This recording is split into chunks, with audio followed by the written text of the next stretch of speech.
dodge this.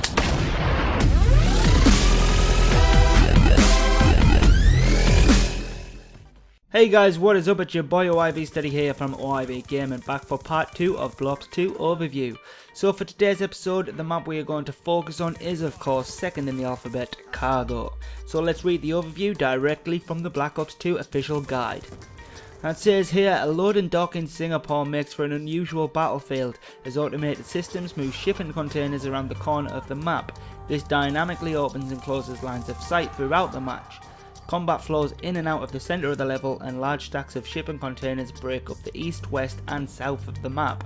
A small office building on the north side of the level provides one of the few indoor areas.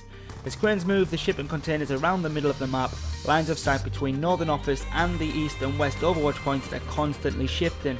Exploit the newly created cover when you are moving through the centre, and also expect enemies to do the same.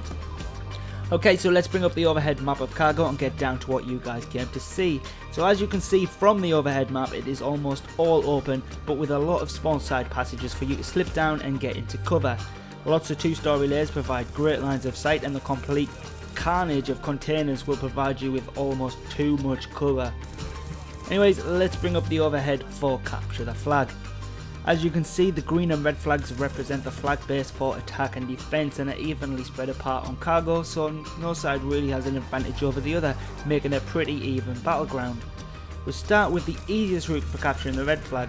Spawning at your base, the best route to capture the red flag will be to stick to the right hand side of the map. Use the landscape for cover until you can push into the enemy spawn and grab the flag.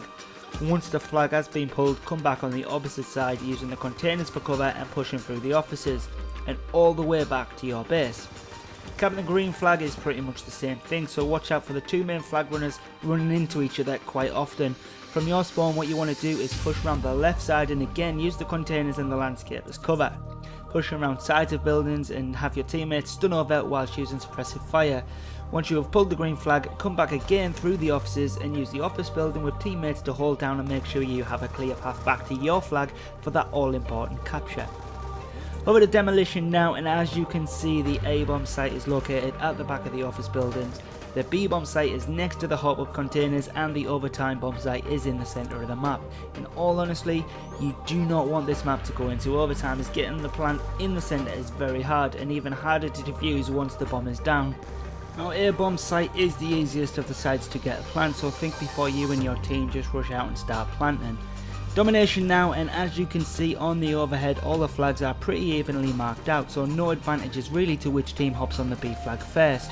Again, B flag is a hard flag to capture, so use your teammates wisely and make sure you lock down B as fast as you can. If you play domination correctly, holding A and B are the two easiest to hold, because once you have them capped, you can defend both flags from hop-up containers pretty easily once you have them captured. And the last game mode we are going to look at is of course Search and Destroy. A-bomb site is located at the back of the offices and is again the easier of the two bomb sites to get a plant on. B is again located next to the hop of containers and has three separate lines of sight, making this plant quite difficult, especially if you're playing in a lobby with random people. Finally guys, we are going to take a look at the main hot zones of Cargo and some lines of sight. Marked on the screen now are the three main zones marked for close quarters or hot zones on the map, so make sure you use the whole map to your advantage and flank the enemy. And marked now are just some of the lines of sight you can use to do this. Take a look and realise that some spots on Cargo you can see a large area of the map from just one spot. Anyway guys, hope you enjoyed this episode of Blobs 2 overview, and you will join me on the next one for Carrier. And as always, if you enjoyed the video, don't forget to leave a like, leave a favourite and subscribe if you haven't already. You can also follow me on Twitter where I am very active, or check out my Facebook. Until next time guys, I've been Oiv Steady and I will catch you on the next one. Ciao.